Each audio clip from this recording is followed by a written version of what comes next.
Hey y'all.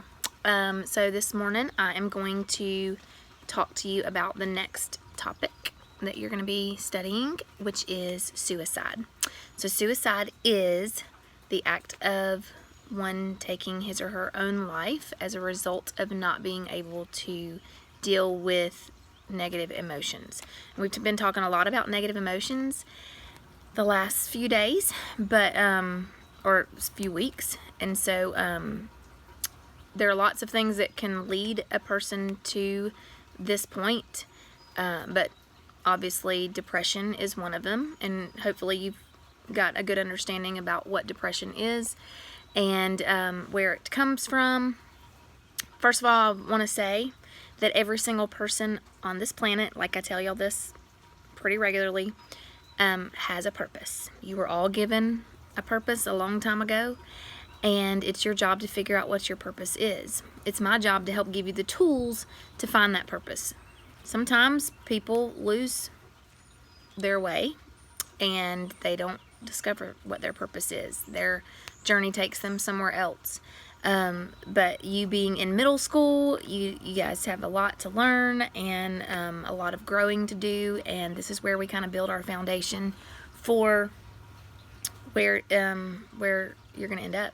So hopefully you are getting some good information, and basically we're just trying to be mentally alert, just aware of our feelings, aware of how to treat people, aware of how to navigate through difficult times, coronavirus being one of them, because this is some strange stuff going on. Anyways, I do want to read you a story like I mentioned in my classwork, Google Classroom, and just kind of started us out. Know that suicide is a very sensitive topic. I'm sure there are many of you who have been affected by it in some way. So this is, how at the beginning of the year I said we're going to have funny days, we're going to have awkward days, we're going to have gross days, and we're going to have some serious days. Well, today is one of those serious days. So stay with me for just a minute while I read this to you.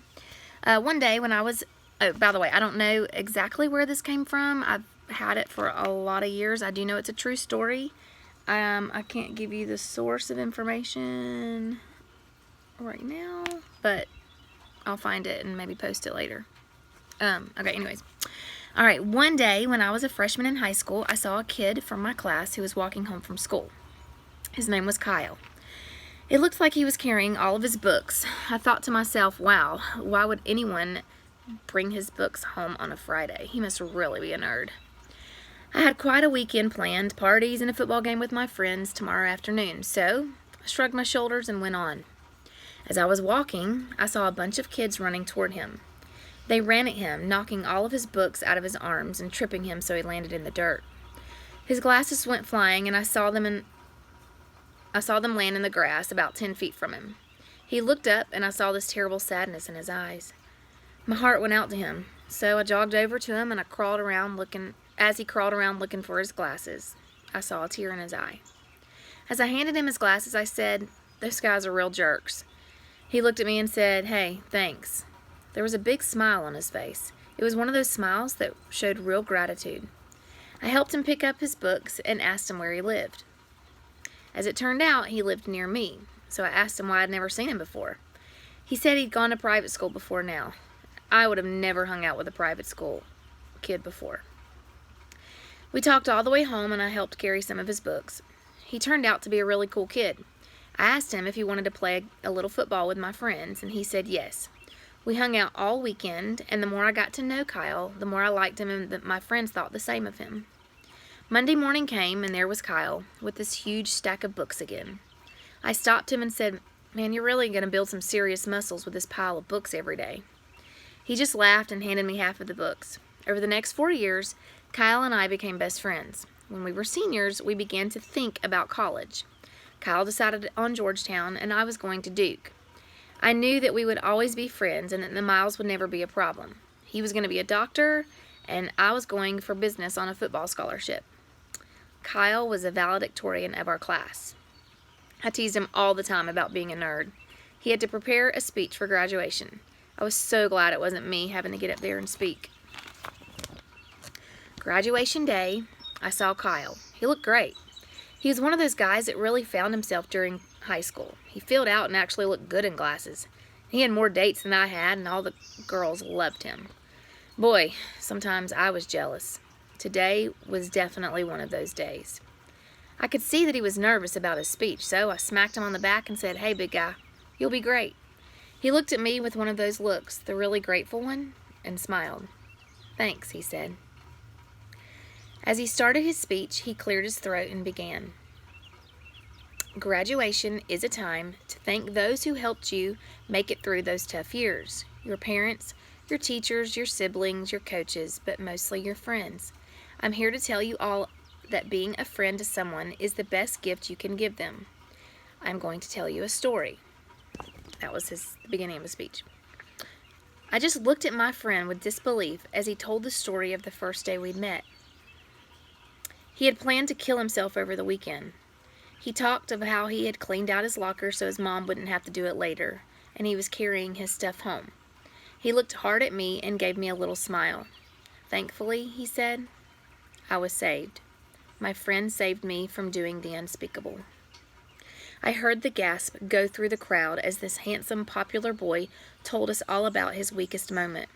I saw his mom and dad looking at me and smiling that same grateful smile. Not until that moment did I realize its depth. Never underestimate the power of your actions. With one small gesture, you can change a person's life for good or for bad. Even if people in your life are not your people, that whole saying, "be kind, show kindness," is like a for real thing. Because like we said, you don't know what's going on. You can't see what's going on in people's heads. So the things that you say and the actions that you do can affect someone for good or for bad. Middle school is so tough, and everybody's so worried about what everybody else is thinking, and we know this, like we've all been there too. And so helping you understand that your words have value and your words have meaning, and just because, sorry, people keep blowing my phone up. Hold on. There we go. Just because a person is not your type of person doesn't mean they're not somebody's type of person. So I get it. Like, I get there are some people in this world. I mean, I'm a teacher, okay? But I get it. There are some people in this world who, are not going to jive with you. And that's okay. You're not supposed to jive with every single person, but you are supposed to jive with as many as will let you. I mean, do you see now why we're learning about how to improve your personality, how to become the best person you can be, how to be mentally aware, and because you're not the only person that lives in this world. So, think about the things you say and do. Hopefully this whole coronavirus situation will teach us all to be kinder than we've been before. When we get back to school, I challenge you to, go out of your comfort zone and smile at someone that you wouldn't normally smile at. It doesn't mean you want to date them. It just means that you're showing kindness. You never know what the power of your words or your actions will do. So this new segment that we're going to be going into, which is obviously suicide,